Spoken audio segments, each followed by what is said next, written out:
Howdy doody everybody. I'm making this video because I was going to buy this machine last week and I could not find too many reviews and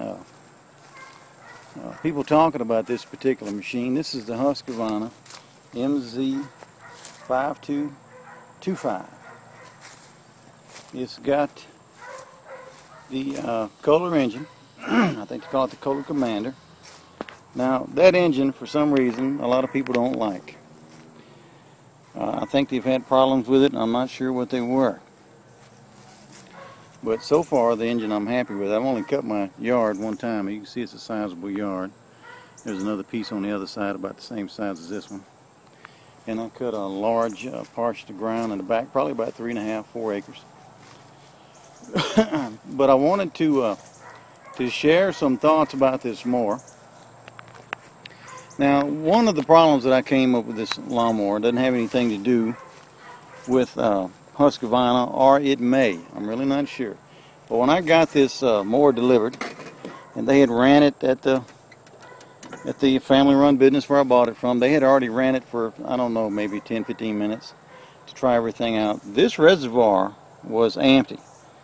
I mean, completely bone dry. There was nothing in it. And I had ran the machine probably a good 10 minutes with it being empty. Now, I'm sure they had some fluid in the hydraulic motor, which was put there from the factory. But you really have to watch that. When they deliver these machines to your house, it would behoove you to check your own fluids and maybe even change them. Because there ain't no guarantee that whoever put the fluids in this machine, whoever put the fluids in there, put the right fluids in there. I hadn't changed it yet. I'm going to let mine go for about 10 hours and I'll change it. All the fluids and all the filters. Okay, as far as problems I found with the machine, this blade engagement is not a very good placement. Because when you're working your lawnmower and you're leaning under the limbs, your elbow has a tendency to hit this blade engagement and takes your blades out of gear. Not a big problem, but I did it in 3 times. And I hadn't been cutting grass for not even an hour. So you got to kind of be mindful of that. Another problem that I came across this mower is this cable that's on this pin.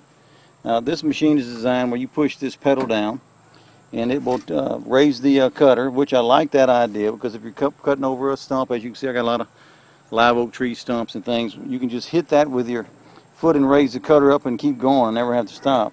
But this pin has to be pulled, and if you look real close, you'll see that when they make this loop on this cable, there's cable sticking out right here under my finger.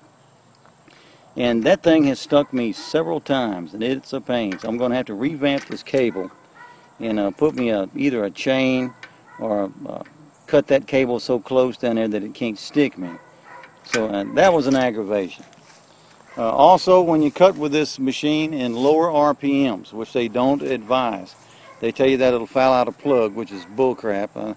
If you can't run a motor on lower RPMs without fouling out a plug, something's wrong. And the reason that they tell you to run it at high RPMs is because the machine does not cut that great at the lower to mid RPMs. And I can understand lower RPMs, but most of these big machines, they should cut fairly decent at mid-range RPMs. But I was cutting some thicker grass with this machine, and sure enough, it was leaving some pretty good stripes of grass in between the blades. So far, that's really the only thing that I found with this mower that I found, what would you call, unuser-friendly. Some pluses on this mower is I like this good heat protector they got on the muffler that will help keep from igniting your grass if you leave this mower stop too long. It'll kind of deflect those sparks where it won't catch your grass on fire. Other than that, the nice wide deck. You get, let's see, this is 52 inches, which is plenty. A lot of people's going to the 60-inch mowers, which I don't see any reason for those big, huge cuts. But hey, if you like it, you like it. Seat's very comfortable. The hydraulics are very responsive.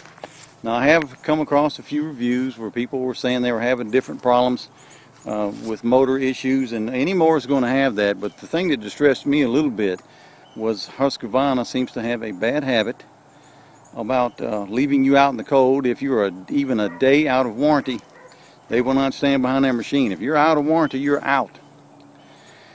And you know, if you got a machine in the shop for 2 or 3 months, it's a real pain in the butt. And it seems that parts are not that readily available for this machine.